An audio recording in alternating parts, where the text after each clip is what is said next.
Today, our special guests are the Persian Immortals, and we are about to step into their world for the next few minutes. As always, feel free to suggest names for future episodes. In this episode, we decided to take a nostalgic trip back to the past with video clips, and the Persian Immortals serve as a perfect example of how legends often differ from reality. Joining us is Meister Armen Masumi, a former soldier in the Achaemenid army, commonly known as the Persian Immortals. He will help us delve into their fascinating story and separate fact from fiction. This video is brought to you by Thorum.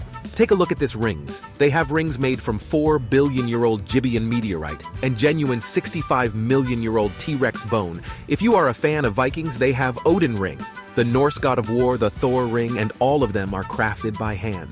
Head the link in the comments and use promo code LIVINGHISTORY to get 20% off a truly unique ring. It's September 12th, 490 BC, and our guest Armen is about to embark on the legendary Battle of Marathon, a pivotal event in the Greco-Persian Wars. These wars began around 500 BC and on paper seemed like an unequal match. Looking at the map, the vast Achaemenid Empire dwarfed the small territories of the fragmented Greek city-states. It is within this grand context of Persia's size and power that our Armen's story unfolds, and the origins of the Immortal Squad come to light. Master Masumi, our native Persian guest, hails from a lineage tracing back to the early Iranian-speaking settlers who arrived in Iran through the Caucasus or Asia in the 2nd millennium BC. Over time, these diverse Persian tribes united and came to dominate the region, culminating in the formidable Achaemenid dynasty. Through the conquests of Cyrus the Great, Darius, and other Achaemenid rulers, the First Persian Empire emerged, stretching from Greece to India in the middle of the 1st millennium BC. Some estimates suggest that its population may have reached an astonishing 50 million people, comprising half of the Earth's total population at that time. This raises two questions. How did the rulers of the vast Achaemenid Empire maintain control over such expansive territories with scattered populations? And how were these territories conquered in the first place? The answer to the first question is rather straightforward. The Achaemenid rulers did not impose significant restructuring upon the lives of the people in the conquered provinces. The local populations were allowed to retain their language, beliefs, and rituals. Consequently, the answer to the second question becomes evident. As long as the common people experienced minimal disruption in their daily lives, apart from the requirement to pay tribute, there were likely enough individuals willing to join the Persian army for financial gain. Moreover, these armies could also serve as a form of tribute themselves. This is indeed the case. The Parthians contributed skilled horseback archers, the Arabs provided camel warriors, and Greek mercenaries could occasionally be found among the ranks of the Achaemenid army. In essence, the empire demonstrated both economic and military flexibility, albeit in a fragmented manner, which leads to the ruler's next concern: whom to rely on in the event of uprisings. To address this issue, the Persian Immortals were formed. This elite force came into existence during the reign of Cyrus the Great and served as the king's personal guard. It's safe to assume that few individuals would dare to revolt when the king had 10,000 hand-picked soldiers by his side, faithfully obeying his every command, don't you think? In reality, the Immortals often played a crucial role in suppressing various uprisings. However, the squad also participated in foreign campaigns.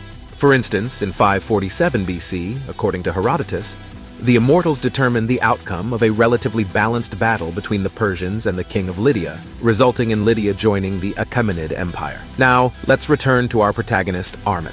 As previously mentioned, he is a native Persian from a humble family.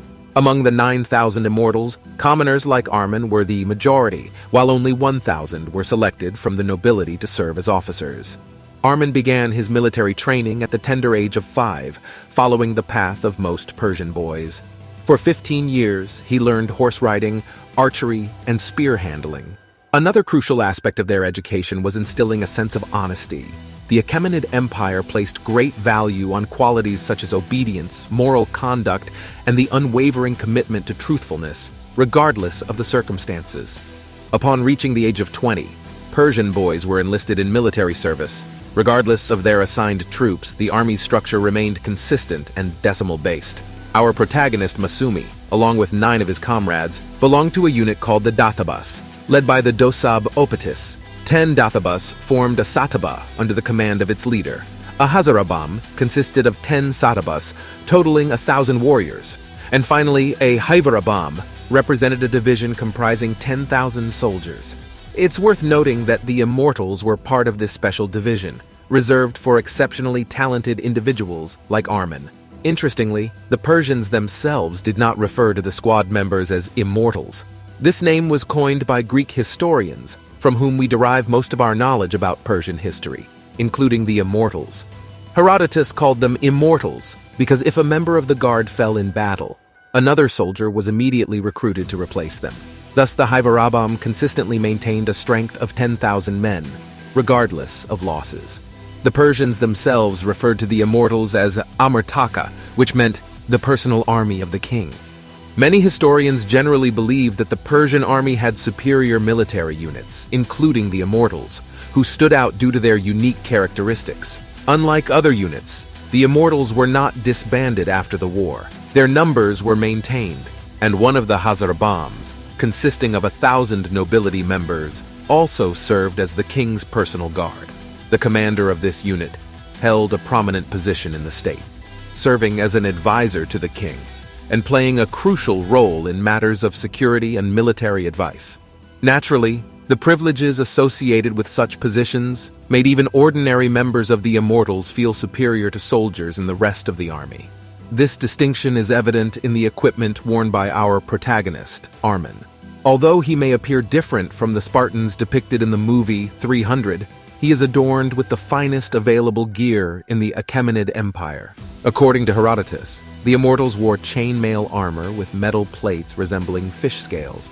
Their shields were made from willow twigs threaded through a piece of leather. As the leather dried, it hardened and stretched the twigs, giving the shields their shape. Masumi wore a felt hat on his head and traditional Persian pants, complemented by bronze leg shields on his feet. The traditional weapon of the Immortals was the spear. The spearheads were gilded for the 1,000 Immortals of the nobility and silver for the remaining 9,000.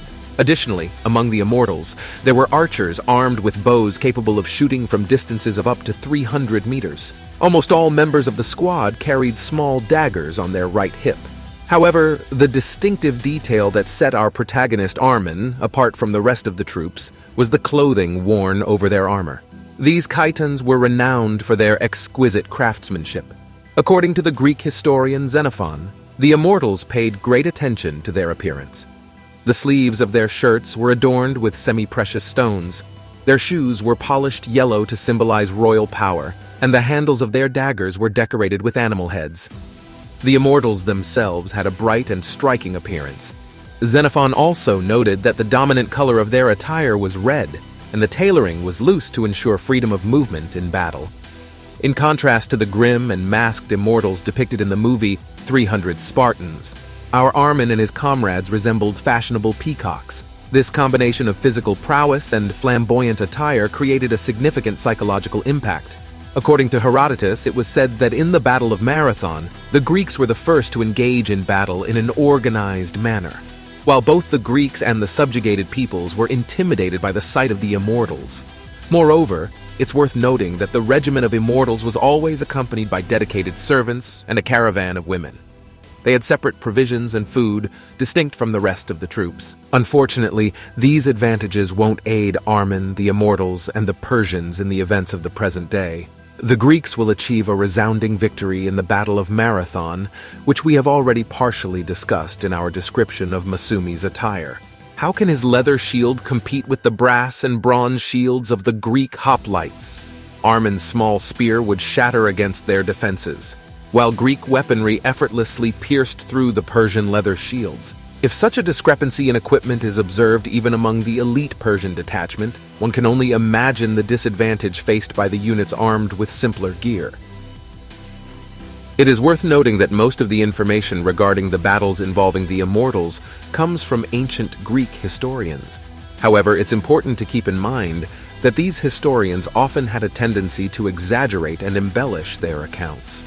They would portray simple Greek soldiers as capable of defeating the mighty Persian army with just 10 men and a single shovel.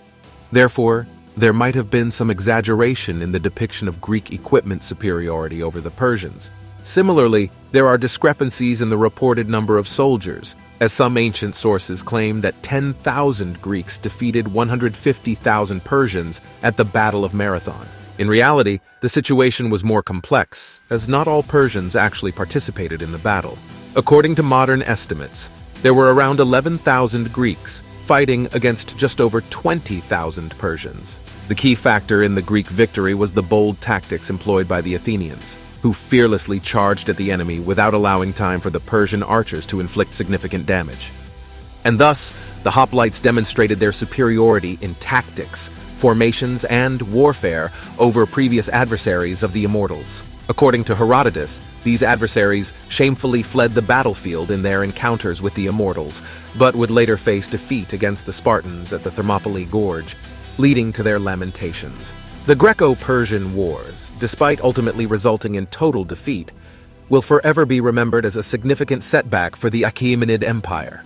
Consequently, the Immortal Squad is often portrayed as mere clowns in many textbooks, crumbling in the face of any resistance. However, it is important to remember that with the assistance of the Immortals, the Persian kings conquered and successfully held dominion over half of the known world for a considerable period. Unfortunately, there are limited Greek records on this subject, but that doesn't negate the fact that the Immortals were once regarded as one of the most formidable fighting forces on the planet. If you enjoyed the demonstration of their combat effectiveness in our video, we would greatly appreciate your likes and thoughts in the comments. Most formidable fighting forces on the planet. If you enjoyed the demonstration of their combat effectiveness in our video, we would greatly appreciate your likes and thoughts in the comments.